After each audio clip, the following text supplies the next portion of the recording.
No. We'll do it live. Fuck it. Do it live. I'll write it and we'll do it live. Right. Fucking thing sucks. And This video was created by Fake Engineer of Fake Engineer Gaming. Hey you guys, Fake Engineer here with another Borderlands video. This video is a remix of my remade video about the top 10 best legendary weapons in Borderlands 2.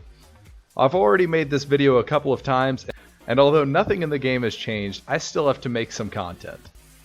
This video is the top 10 best non-legendary and legendary weapons that should be legendary weapons and that turn me on the most. Remember to leave a comment down in the comment section about what you think this list should be so that I can totally ignore your comment and never reply to it.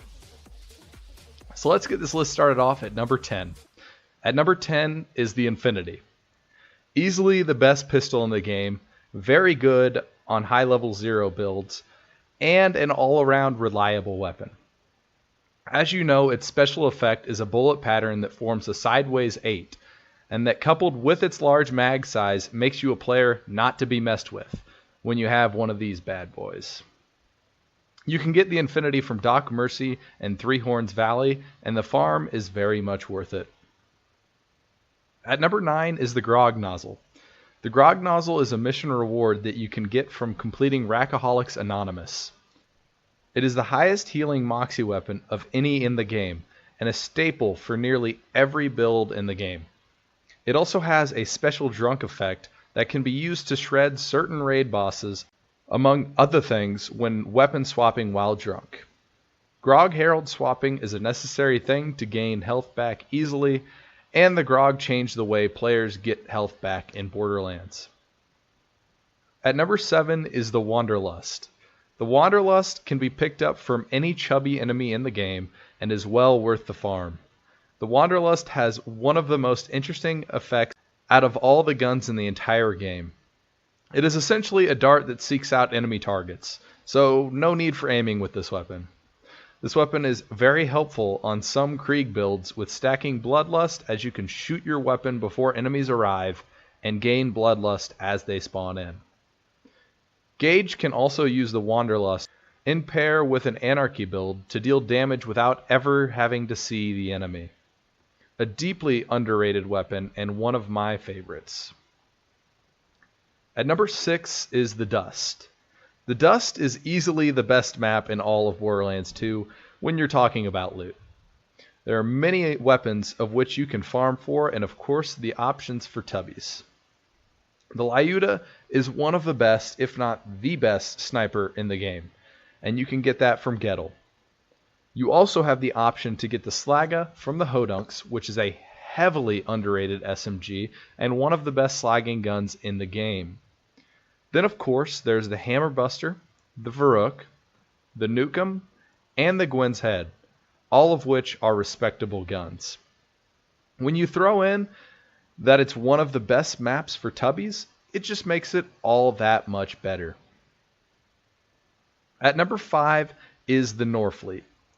Combined with the Sham, it makes the game basically play itself. You'll pretty much never run out of ammo, and you'll be shredding basically any enemy that you run into. Just ask Giantfly. This is basically the only way to play Gage at high levels, and the most interesting way to play as her. The Norfleet also has orange text instead of red text.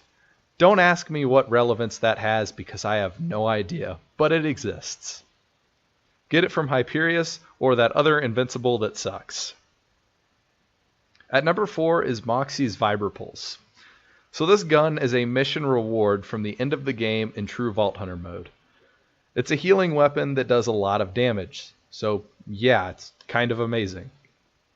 I think on my first playthrough of this game, I used this gun for like 20 levels or something ridiculous like that.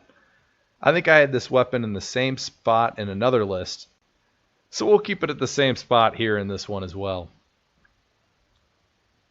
At number 3 is Jaxs Ogre. The Ogre can be obtained by killing Warlord Slog in the badass round of Magic Slaughter located in Murderland's Temple. This assault rifle is a beast. Definitely one of my favorites to use, probably second only to the Hail, if that. It is a Torg assault rifle that really can be used on any character, but is an absolute beast with Axton. It's nothing you will be one-shotting raid bosses with, but it is still an all-around consistent weapon to just play through with. Definitely the better of the two Torg legendary assault rifles, and it comes in at number 3. At number 2 is Axton. So, I'll say it, but we all know it. Axton is by far the weakest character in Borderlands 2. He really has no standout skill that is overpowered enough to make him anything more than meh. Salvador has Money Shot, Zero has Critical Ascension, Gage has Anarchy, Krieg has Bloodsplosion, and Maya has a solid ass. But Axton is missing anything like that. A lot of his skills serve to boost assault rifles, which really aren't viable at all late game. And don't even get me started with how awful Maglock is. Axton has a somewhat difficult time leveling, a hard time raiding, and playthroughs of the game with him feel like they're going in slow motion. I really don't understand how people can enjoy this abysmal disgrace that is a playable character. Hopefully in Borderlands 3 we get something better than this poorly made turret tosser. And finally, at number 1 is the Diamond Weisenheimer. I think everyone knows at this point that this is by far the rarest weapon in Borderlands 2. This is just a normal Weisenheimer with the gemstone prefix Diamond. You can only get this weapon to drop by feeding Butt Stallion Iridium in Tiny Tina's DLC. It comes with the red text, super fucking rare, mate, which makes it the first to visibly have curse words in this game. Ancient prophecies say that if you complete a rain dance with Killer 6 on a full moon, that the Diamond Weisenheimer will also drop from regular badass nomads as well. Despite being the most rare gun, it is also very viable of a weapon on OP8. It takes out enemies with ease, and you'll easily get to brag that you got it as well. So start collecting your Iridium, and hope that Diamond Pony shits out your pride and joy next time you play Borderlands 2.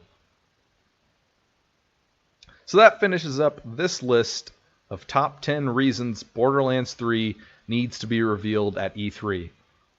Remember to dislike, unsub, block, and I will not see you in the next one. Peace.